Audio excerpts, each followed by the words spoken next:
হযরত মাওলানা মামুনুল হক দামাত বরকাতুহুল আলিয়া উনি গরম ভাষায় বক্তব্য দেন কেন? প্রশ্ন হতে পারে। কি হতে পারে?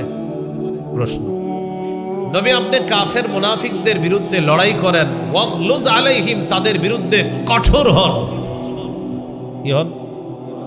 ওয়াগলুজ, কঠোর হন, আলাইহিম, তাদের বিরুদ্ধে।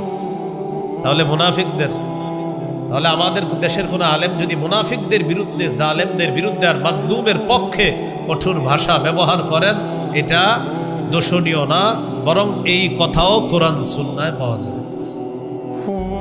এবার প্রশ্ন হলো, মাওলানা মামুনুল হক হাফিজাহুল্লাহ সহ আরো অনেকে যেই ভাবে, যেই পদ্ধতিতে, যেই স্টাইলে বয়ান দেয়, দেখি এই স্টাইল হাদিসে আছে কিনা। যদি থাকে আজকের পরে আর কেউ সমালোচনা করবে।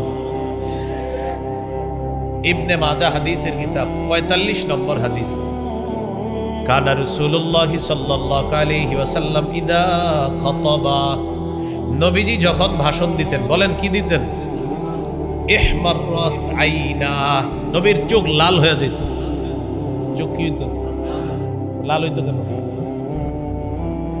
ওয়া আলা সাউতুহু, নবীর আওয়াজ উঁচু হয়ে যেত। কি হইতো? তাহলে মিলাদ, চোখ, আওয়াজ।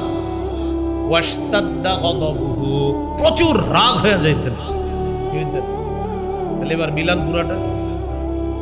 এখন আমাদের দেশে মিশকুর ইবনে শেখুল হাদিস তিনি যখন বক্তব্য দেন, দেখেন একটা কথা হলো, আপনি ওনারে দেখতে পারেন না, এটা এক বিষয়। দেখতে পারেন না বলে ওনার কোনো কাজ যদি সুন্নাহ মোতাবেক হয়, সেই কাজের বিরোধিতা আপনি করতে পারেন না।